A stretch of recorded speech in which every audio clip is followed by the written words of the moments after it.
The glitz, the glamour, the closed-door steak dinners that end in big-time handshake deals. The Upfronts are known to have it all. While the Upfronts have transformed into an annual hoopla of star-studded events, the history behind them is something you might not see up front.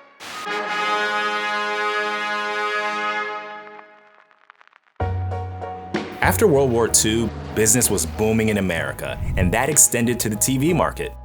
By 1948, the big three networks, that's ABC, CBS, and NBC, had solidified their places as the dominant traditional broadcast networks. And while consumers were abuzz for television, still only 9% of American households owned a TV in 1950. By 1960, that number skyrocketed up to 90%.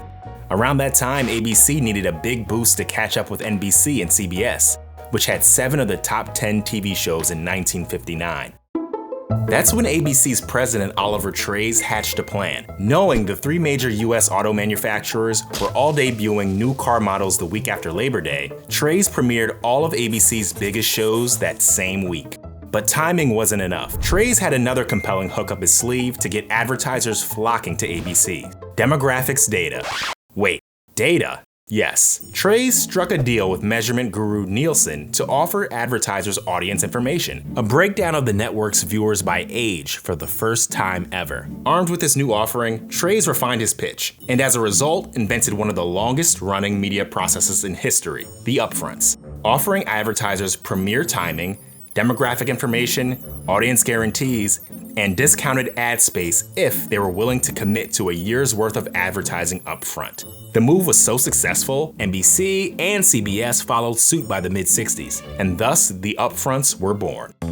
From MASH in the 70s and 80s to Seinfeld and Friends' must-see TV era in the 90s, through cable, live sports, and 24-hour news cycles, TV became the dominant form of entertainment in our daily lives and remains the top way advertisers connect with consumers. TV's rising stature goes hand in hand with the Upfronts, which has served as a win-win for both TV networks and advertisers. Networks get a year's worth of security months before their shows even premiere, while advertisers receive a discounted price and a chance to advertise alongside the next big hit. Historically, broadcast networks would sell around 80% of their annual inventory during the Upfronts, with advertisers pumping in nearly $10 billion at the turn of the 21st century.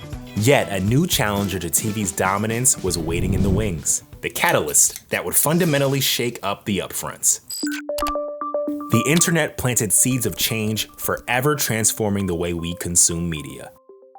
Innovators like TiVo, YouTube, Netflix, and Hulu flipped our entertainment from appointment-based viewing to on-demand, saving people from having to catch their favorite show every week at the same time or miss out. While Seinfeld regularly reached over 20 million viewers in 1996, NCIS brought in half that audience as the top broadcast show in 2022. And now, many of the most buzzed-about shows, from Squid Game to The Bear, come from streaming services. As viewers have moved to streaming, advertisers have followed those eyeballs. In 2017, ad spend on streaming at the Upfronts was just over $1 billion, less than 1% of total ad spend. 5 years later, ad spend on the streaming side at the Upfronts increased to over $6 billion. And this year, it's expected to jump over $8 billion. Overall, total spend at the Upfronts has stayed around $20 billion in recent years, signaling that ad dollars flowing into streaming are picking up the slack as linear TV spend declines. That was evident at the 2022 Upfronts when Peacock cracked over $1 billion for the first time. The upfront marketplace is changing fast. The coronavirus pandemic only helped accelerate that change as streaming viewership boomed during stay-at-home mandates. At the same time, advertisers demanded more flexible agreements in 2020.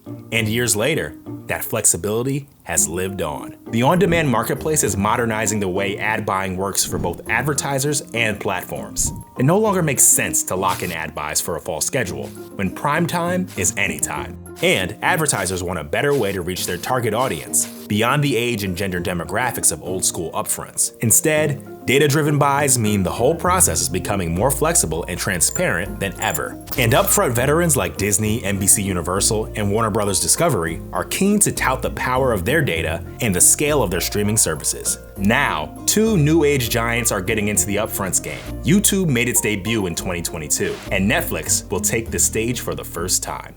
The world doesn't operate like it did in 1962 when the first Upfront premiered, and neither does the way we consume media today. The Upfronts aren't dead, just being reimagined. So move over Don Draper and the Mad Men, make way for the Math Men and Women, revolutionizing TV yet again.